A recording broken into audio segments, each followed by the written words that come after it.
Baik saudara-saudara yang kekasih dalam Yesus Kristus, Sabat ini adalah sabat sukacita bagi umat yang percaya kepada Yesus. Kenapa?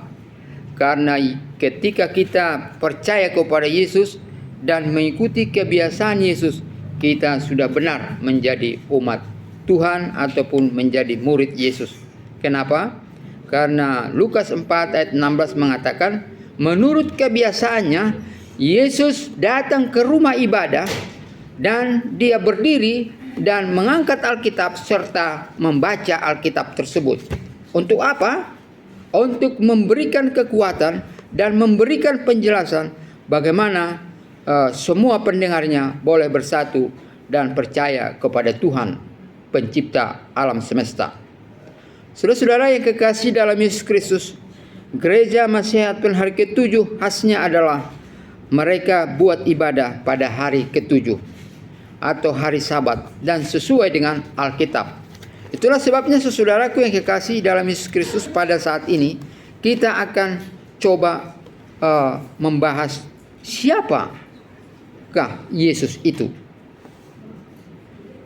Semua sudah tahu ya. Kenapa? Karena kita tadi sudah nyanyikan ya, yang berbaju apa tadi? Aku suka menceritakan tentang kasih Yesus katanya ya. Ya, semoga kita memang suka menceritakan kasih Yesus kepada diri kita, tetangga kita, anggota rumah tangga, dan sekitar kita. Bahkan saudaraku yang kekasih, saat ini kita bisa menyampaikan tentang Yesus itu melalui apa? Melalui sarana HP atau internet ya, melalui YouTube ya. Nah, saudara-saudara yang kekasih dalam Yesus Kristus, saat ini kita akan coba siapa sesungguhnya Yesus itu. Dan kita bersyukur kepada Tuhan ada Alkitab. Kalau Alkitab tidak ada, maka apapun yang kita bicarakan tidak akan mendapatkan suatu kepastian. Karena apa yang sudah dituliskan dalam Alkitab itu, itulah menjadi satu kebenaran yang pasti, yang nyata dan dapat dipercaya. Karena semua yang sudah dituliskan di dalam buku itu berarti sudah ada kenyataannya sesuai dengan alam ya. Saudara-saudara yang kekasih dalam Yesus Kristus, saat ini kita boleh melihat bahwa banyak orang yang percaya kepada Yesus, tetapi mereka belum percaya bahwa Yesus itu adalah Tuhan. Kita bersyukur di dalam 1 Korintus 12 ayat 3 dikatakan, tidak ada orang yang akan mengutuki Yesus. Tidak ada orang yang mengatakan Yesus itu bukan Tuhan, kecuali mereka disertai oleh Roh Kudus. Jadi saudara, ketika kita percaya kepada bahwa Yesus itu adalah Tuhan, maka pada saat itu berarti kita juga dituntun, dipimpin oleh apa? Roh Kudus ya. Saudara-saudara yang kekasih dalam Yesus Kristus, sering kita juga berpikir Roh Kudus itu yang mana itu ya. Nah, ketika saudara-saudara datang ke rumah ibadah pada hari Sabat ini juga dituntun oleh Roh Kudus. Ketika kita sudah berniat dan datang untuk beribadah pada hari Sabat itu, sudah dituntun oleh Roh Kudus. Kenapa? Karena Yesus sendiri ke rumah ibadah pada hari Sabat. Jadi saudara, kalau dikatakan saya percaya kepada Yesus tetapi tidak berhari Sabat atau tidak percaya pada hari ke-7, maka ada yang kurang pada orang tersebut. Nah saudara, di dunia ini banyak orang yang tidak menyadari, tidak mengetahui dan tidak paham bahwa memang sebenarnya Yesus itu adalah Tuhan. Ketika Yesus itu berperan sebagai pencipta, ketika Yesus itu berperan sebagai yang awal dan yang akhir, saudara-saudara, disitulah disebut dia apa? Tuhan ya. Ketika dia berperan sebagai pencipta. Di dalam buku Ibrani pasal 1 ayat 1 sampai 3, di sana dikatakan pada awalnya dikatakan Yesus bersama-sama dengan Tuhan bersama-sama menciptakan dunia ini. Saudaraku yang kekasih, juga dikatakan di dalam buku Kejadian pasal 1 dan pasal 2 bahwa Yesus juga atau Tuhan juga yang menciptakan manusia, menciptakan segala sesuatu yang ada di atas dalam bumi ini, di atas bumi, di kolong langit, dan apa saja yang ada di dalam dunia ini. Itulah sebabnya, saudara, kemana saja kita berada, kita tidak bisa menyingkir dari ciptaan Tuhan. Itulah sebabnya, saudara, kalau dikatakan di dalam Alkitab itu Yesus itu adalah Tuhan, memang benar seperti itu. Kita juga bisa bernapas karena ciptaan Tuhan. Kita bisa minum atau minum dengan air ciptaan Tuhan. Saudara-saudaraku yang kekasih, tapi ketika air seperti yang bencana alam di Padang Sidempuan, Tapanuli, dan juga di Aceh itu, saudara-saudara, kalau sudah banyak maka air itu bisa menjadi bencana, ya. Nah, saudara-saudaraku yang kekasih, tetapi bagi umat Tuhan tidak perlu kita takut kalau terjadi bencana. Kenapa? Karena di tangan Yesus ada kebangkitan. Di tangan Yesus ada apa? Bisa menghidupkan orang yang mati. Tapi saudaraku yang kekasih dalam Yesus Kristus, kita perlu apa? Ada iman, ya. Kenapa? Karena kadangkala secara pikiran manusia, kok bisa Yesus membangkitkan orang yang mati? Kok bisa Yesus menciptakan dunia ini? Saudara-saudaraku yang kekasih, kita boleh lihat yang berikutnya, bagaimana Yesus berperan sebagai penebus. Dan pada saat Yesus berperan sebagai penebus, disebut dia sebagai korban. Itulah sebabnya yang sudah kita pelajari dalam pelajaran sekolah Sabat. Yesus Kristus yang sudah mati di kayu salib itu hanya satu kali untuk selama-lamanya. Tidak ada dua kali. Ketika dia disalib itu, di sana dia berperan sebagai korban. Dan di sana disebut sebagai anak. Dan dia mengorbankan bukan dengan darah domba, tetapi dengan darahnya sendiri. Saudara-saudaraku yang kekasih, tulisan Alkitab itu sudah nyata, ya. Jadi apa yang dinubuatkan bahwa dia akan dilahirkan dari seorang perempuan darah dan disebut dia anak laki-laki dan disebut Immanuel, saudara, itu terjadi pada waktu dahulu kala, ya. Saudaraku yang kekasih, di saat Yesus itu menjadi anak atau menjadi penebus, di situ disebut dia sebagai korban. Itulah sebabnya satu kali untuk selama-lamanya, tidak berulang kali, ya. Saudara-saudara, seperti yang saya sebutkan tadi, secara pikiran manusia, bagaimana mungkin Tuhan bisa mati? Dan saudara-saudara, Alkitab mencatat Tuhan tidak bisa mati. Itu sebabnya dia lahir melalui seorang apa? Anak darah, ya, Maria. Dan ketika Maria bertunangan dengan Yusuf, dikatakan Yusuf melihat, ini kok bisa hamil, nih. Dia melihat Maria itu hamil, ya. Tetapi dikatakan malaikat itu datang kepada Yusuf, jangan tinggalkan Maria, ya. Karena anak yang dikandungannya itu adalah dari Roh Kudus, ya. Saudara-saudara kekasih, kenapa dia harus melalui Roh Kudus? Karena dan lahir melalui manusia? Karena sebagai Tuhan, sebagai ilahi, tidak ada yang bisa membunuh ataupun menghukum Tuhan, ya. Tetapi karena dia sudah masuk melalui rahim manusia atau melalui manusia, disitulah ada kematian, ya. Jadi sebagai manusia dia bisa mati, tapi sebagai Allah, sebagai Tuhan, tidak pernah bisa mati. Itulah sebabnya saudara, kita perlu harus tanamkan, ingat bahwa firman Tuhan itu kekal adanya, ya. Tidak bisa dikurangi dan tidak bisa ditambah. Saudara-saudaraku yang selanjutnya, Yesus itu di saat bangkit dan berada di sorga, saudara-saudara, disebut sebagai apa? Bapa.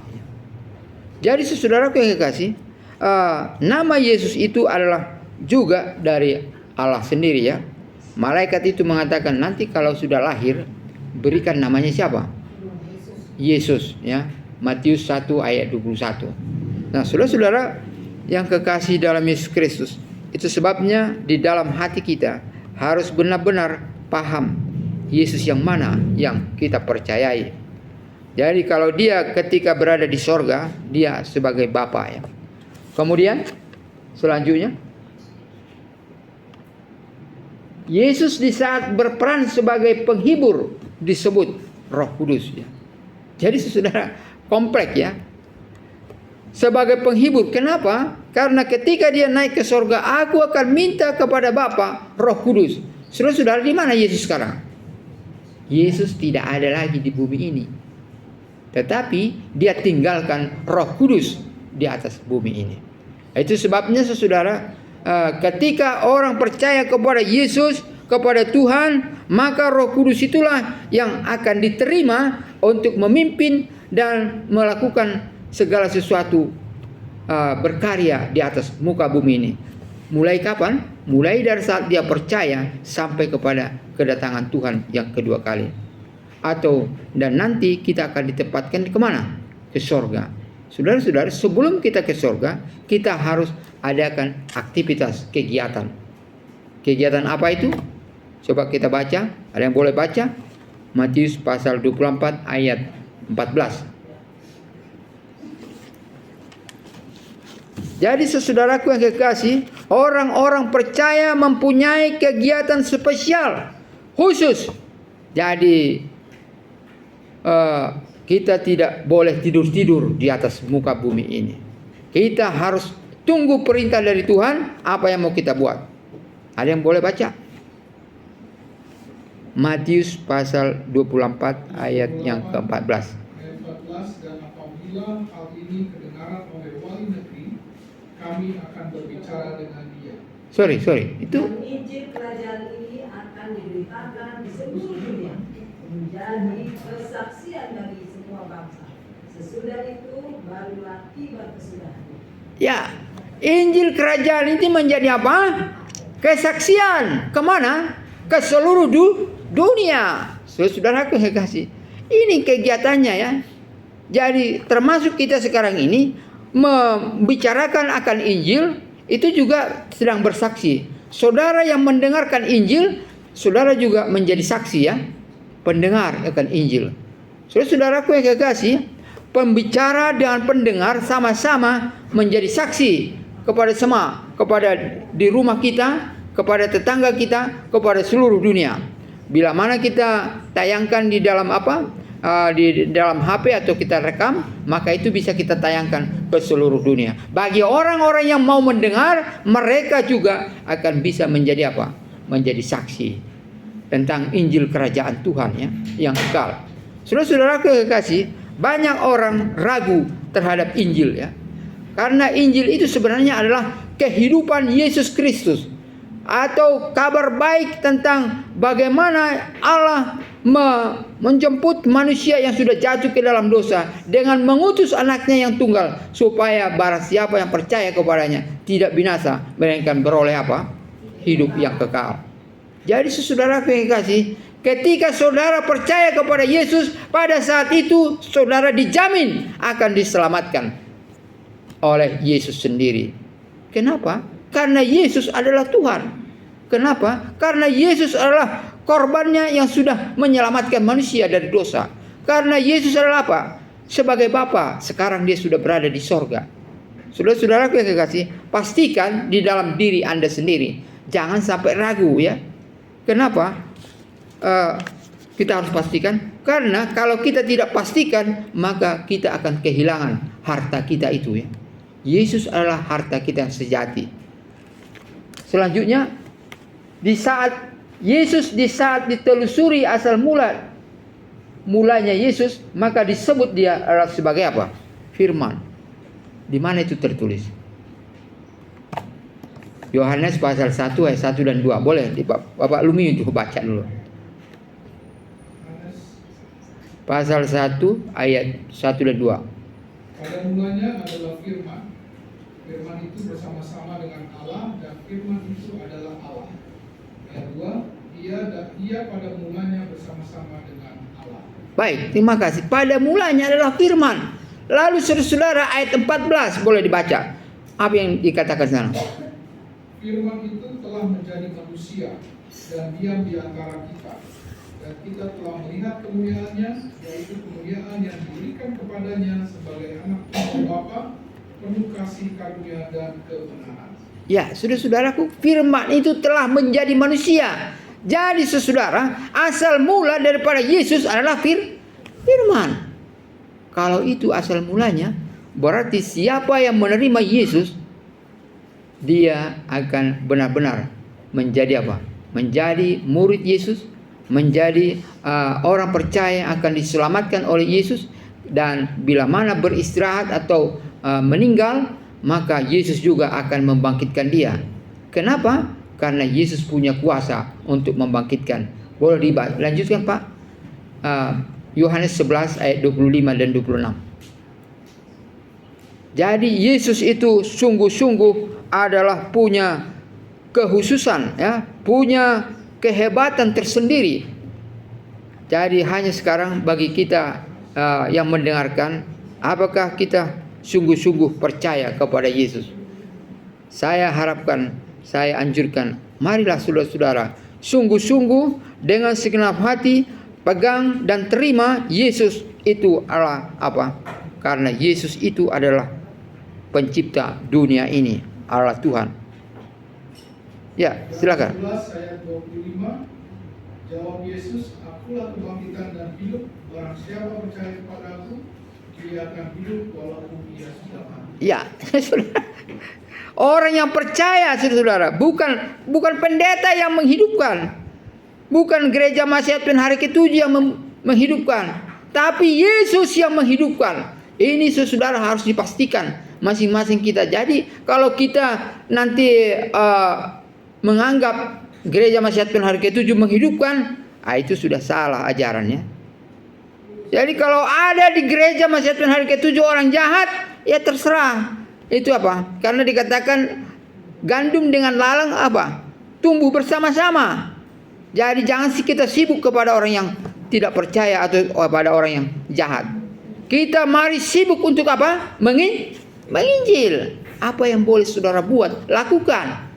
Apa yang boleh saudara ceritakan. Apa yang boleh saudara tunjukkan daripada Yesus, silahkan, ya. Saudara-saudara, sekarang ini banyak orang sibuk apa? Dengan hal-hal yang tidak sesuai dengan Yesus Kristus. Saudara-saudaraku yang kekasih, itu sebabnya orang-orang Advent juga tidak suka baca apa? Alkitab. Kalau tidak suka sudah keliru, ya. Karena ini adalah perkataan firman Tuhan yang datang dari Yesus sendiri. Ini adalah dari Tuhan. Jadi saudara-saudara, ketika saudara membacanya, maka saudara akan dimasuki oleh Roh Kudus, dan Roh Kudus itu akan memberikan kepada Anda pertimbangan, pemikiran, dan penjelasan dan penghiburan juga, ya. Saudara pastikan saudara kasih waktu untuk bertemu dengan Yesus melalui baca apa? Alkitab, ya. Jadi jangan sembarang kita membiarkan waktu berlalu terus tanpa bersama Yesus. Yesus di saat berperan sebagai perantara disebut hidup dan jalan dan kebenaran. Di mana ini ayatnya? Yohanes 14 ayat 6. Baca, coba dibaca Pak. Nampaknya ini Bapak Lumio aja yang baca, ya. Yang lain coba yang lain dulu. Silakan Pak. Orang yang membaca mendapatkan banyak berkat, ya. Ya. Ayo anaknya, coba. Kuat. Kata Yesus kepadanya, akulah jalan dan kebenaran dan hidup. Tidak ada seorang pun yang datang kepada Bapa kalau tidak melalui aku. Itu kata-kata Yesus, saudara-saudara. Ajaib, ya, saudara, tidak bisa sampai kepada Bapa kalau tidak melalui perantara. Karena Yesus adalah jalan. Saudara-saudaraku yang kekasih, jadi kalau saudara membacakan atau bernyanyi tentang Yesus, tidak sembarangan. Kenapa? Karena arti daripada Yesus itu cukup luas. Yesus itu adalah pencipta dunia ini. Yesus itu adalah Tuhan yang menciptakan dunia ini. Itulah sebabnya saudara, ada sukacita, ada kedamaian, ada hikmat bagi orang yang menerima Yesus. Jadi saudara bukan sembarangan ya. Yesus itu bukan orang biasa ya. Seperti ada katanya di Filipina disebut namanya Yesus ya, benar Pak? Pak Lumio, ada benar? Ada. Ya. Ada di sini. Ya, tapi bukan yang Yesus yang di Filipina ya. Yesus pencipta dunia ini. Yesus yang berhari Sabat ya. Seperti itu. Jadi supaya kita tidak keliru, dan ketika kita baca Alkitab ini saudara, di situ kita dituntun oleh Roh Kudus, dan saudara mendengarkan pun dengan sungguh-sungguh dituntun oleh Roh Kudus. Saudara jadi bisa membedakan mana itu yang disebut Yesus, mana yang bukan. Walaupun disebut Yesus, tapi kalau artinya bukan dia Yesus karena manusia ya. Baik, selanjutnya apa katanya? Habis ya. Yesus kekal untuk selama-lamanya. Tuhan Yesus memberkati. Luar biasa saudara ya. Jadi saudara, di mana itu ayatnya? Di dalam Wahyu pasal 1 ayat, coba dibaca selanjutnya. Wahyu pasal 1 ayat 17 dan 18 ya. Saudara-saudara, Yesus yang awal dan yang akhir. Yesus yang adalah firman. Yesus adalah Tuhan. Yesus adalah Bapa. Yesus adalah Roh Kudus. Saudara-saudara yang kekasih, kalau Yesus yang awal dan yang akhir, maka saudara-saudara, orang yang menerima Yesus maka akan bisa untuk hidup yang kekal ya. Kenapa? Karena dia akan bisa membangkitkan orang yang mati. Coba dibaca. Wahyu 1 ayat 17 dan 18. 17. Tetapi kamu saudara-saudaraku yang terkasih, ingatlah akan apa yang dahulu telah dikatakan kepada kamu oleh rasul-rasul kita Yesus Kristus. Sebab mereka, ayat 18, sebab mereka Salah kali, salah. Salah itu. Oh iya, Wahyu 1. ayat 17.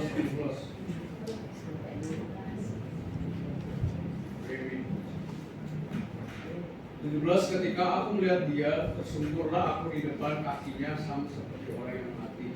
Tapi ia meletakkan tangan kanannya di atasku lalu berkata, jangan takut, aku adalah yang awal dan yang akhir. Ayat 18, dan yang hidup. Aku telah mati, namun lihatlah aku hidup sampai selama-lamanya, dan aku memegang segala kunci maut dan kerajaan. Baik, terima kasih ya. Jadi kalau kita baca ini, kita terkagum-kagum ya. Kenapa? Dia yang awal dan yang akhir. Dia hidup. Dan saudara-saudara, dia memegang apa? Kunci apa? Maut ya, dan kerajaan maut. Jadi saudara, orang yang percaya kepada Yesus tidak perlu menghadapi apa? Takut menghadapi bencana alamnya. Tidak perlu. Orang yang percaya kepada Yesus tidak perlu kalau apa? Berduka cita larut-larut kalau ada kematian. Kenapa? Karena Yesus, karena orang yang percaya kepada Yesus yang sudah pernah lahir, sudah pernah mati dan juga sudah pernah bangkit, dan dia sudah berada di sorga, dan dia akan datang kembali saudara. Orang tersebut kalau mati akan dibangkitkan oleh Allah kembali. Coba dibaca 1 Tesalonika 4 ayat 14 ya. Jangan salah-salah ya, coba baca yang benar. Saudara-saudaraku yang kekasih, ayat-ayat di dalam Alkitab ini menjelaskan tentang Tuhan, tentang Yesus Kristus yang maha kuasa, dan Yesus Kristus yang maha pencipta, dan juga yang sanggup membangkitkan orang yang mati. Saudara-saudara yang kekasih dalam Yesus Kristus, itulah kehebatan orang-orang yang percaya kepada Yesus. Silahkan baca. Nggak dapat? 1 Tesalonika 4 ayat 14. Siapa saja yang boleh dapat? Silakan. Ayo kuat. Jangan takut-takut. 4 dan 14. Ya. Karena jika kita percaya bahwa Yesus telah mati dan telah bangkit, maka kita percaya juga bahwa mereka yang telah meninggal dalam Yesus akan dikumpulkan Allah bersama-sama dengan Dia. Ya. Saudara-saudara, pikiran manusia sebenarnya tidak mungkin ya. Bagaimana orang mati bisa dibangkitkan? Tapi saudara, ketika kita percaya bahwa Yesus yang sudah pernah lahir, mati, dan juga bangkit, maka saudara-saudara, Allah akan mengumpulkan mereka bila mana mereka meninggal ya. Itu sebabnya saudara masih ada pengharapan bagi orang-orang yang meninggal ya.